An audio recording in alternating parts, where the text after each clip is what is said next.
Scott was 33 years old when he was killed on September 9th, 2023, at the intersection of Highway 9 and Camp Swamp Road, which is between Little River, South Carolina and Loris, South Carolina. This case was sold to the public as the result of a road rage incident.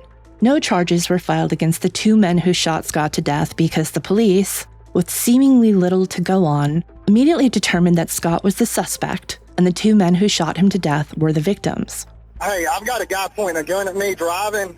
We're armed as well. He keeps throwing the gun in our faces, acting like he's about to shoot us. If he keeps this up, I'm going to shoot him. One of the men who shot and killed Scott, his name is Weldon Boyd, was highly connected to the Horry County Police Department. No charges were filed against him or his passenger, and the case was closed in April 2024. Back it up, back it up, back it up. God damn it. Why couldn't we fucking leave him alone? Hey, help us, please! God damn it, Weldon. Why couldn't you fucking leave him alone? Said by Bradley Williams, Weldon's passenger and co-shooter, who not only seemed to recognize that there was a way out of shooting Scott, this guy seems to have also immediately recognized that killing Scott was a choice and not an inevitable conclusion to whatever went down between Weldon and Scott miles before.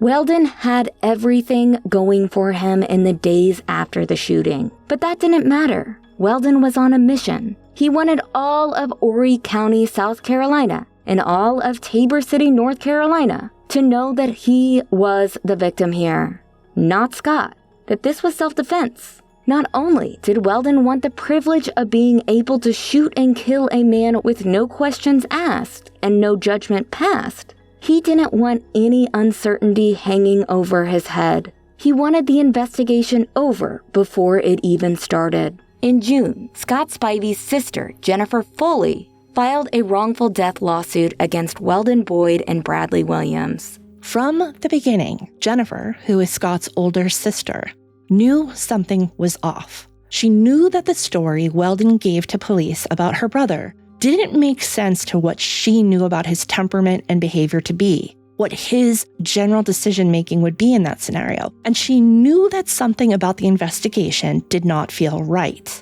Jennifer fought for nearly a year to get Horry County Police Department to hand over the closed case file to her and to her attorney, Mark Tinsley. They gave me the discovery to go through, and I sat down Super Bowl Sunday, sent my children into my mother-in-law's, and I pulled an all-nighter. It's the first one I pulled since college. And I opened up the first folder.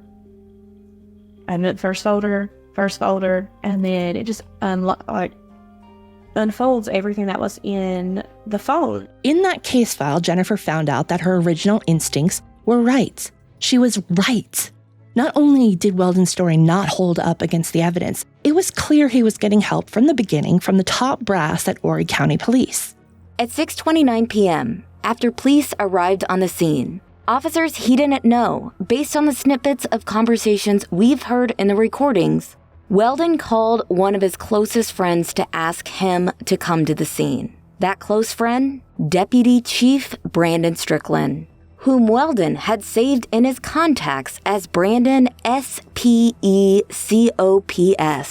or Brandon Special Operations.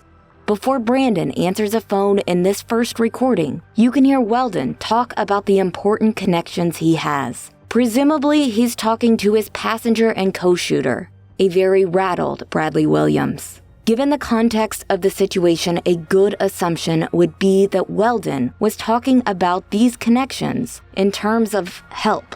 People who would make sure he and Bradley weren't charged in this case. The county judge we believe Weldon is referring to, based on other references, is Horry County Magistrate Nate Hudson. I got people. I got a judge, a county judge. I've got Brandon with the SWAT team. What's up, man? Brandon, where are you at? I'm at my house. Can you come to Camp Swamp Road off of 9 like as fast as possible? Yeah, what's wrong? I had to shoot somebody. He held a gun at us. He ran us off the road. We stopped to try and get the stuff on the trailer because we were hauling a couch. He got out, pulled a gun, and started shooting at us, and we had to shoot back. Okay, I hate to cut in so soon, but you heard that, right? Weldon says that the shooting happened when he and Bradley pulled off Highway 9 to fix his trailer. Do you remember that part from the 911 call? Nope, you sure don't, because that's not what happened, and it's not what Weldon told the dispatcher was his reason for turning on the road. So immediately, Weldon is lying to Brandon Strickland. I was in the shadows last night. I weren't there, but I was in the shadows. By telling Weldon he was working in the shadows, the message is crystal clear. I got your back here, buddy. Old Brandon Strickland and his apartment have your back, Weldon. Reporter and researcher Beth Braden caught something pretty big in the case files.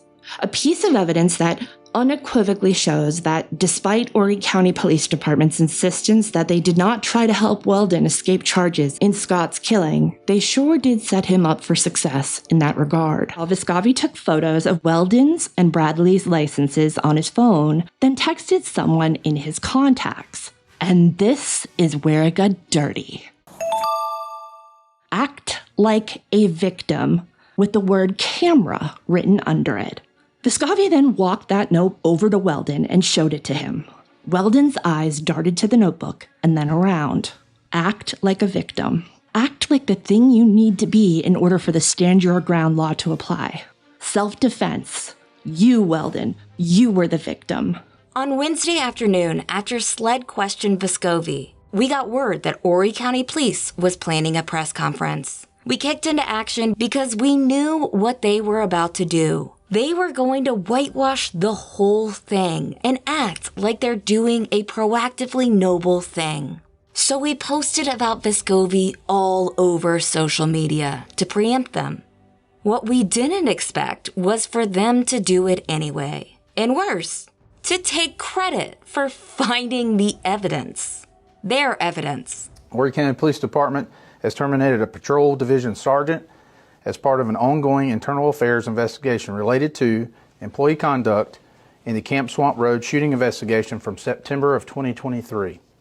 Since March 2025, when HCPD requested a review of the incident, HCPD has been cooperating with SLED in the state's agency's potential misconduct investigation.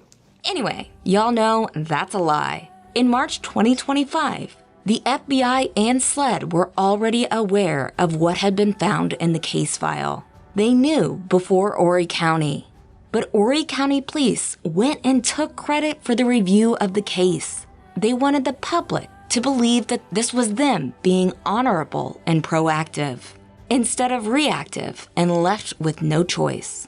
Jennifer Spivey Foley, backed by an army of over 100 Justice for Scott Spivey supporters, spoke at the Horry County Council meeting, where she eloquently called out Horry County leadership for their inaction in her brother's case and made another plea for help. The trust in those who were sworn to protect us has been broken. How can Horry County constituents, tourists, bordering locals trust the justice and unbiased service here? We ardently and respectfully request the council to take action to help restore the community's trust.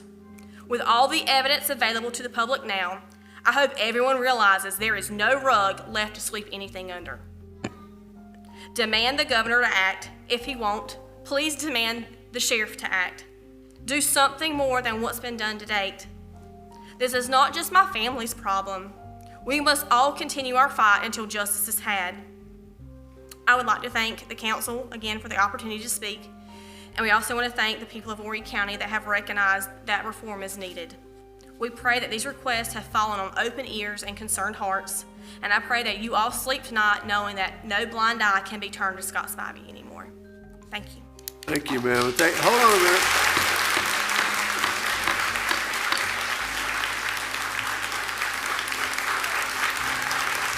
I guess she didn't want me to talk. After Jennifer Spivey Foley delivered her groundbreaking speech in front of County Council, Horry County Police attempted to mitigate the public backlash they've been getting for this case by calling a Wednesday morning press conference. I've directed now an IA team.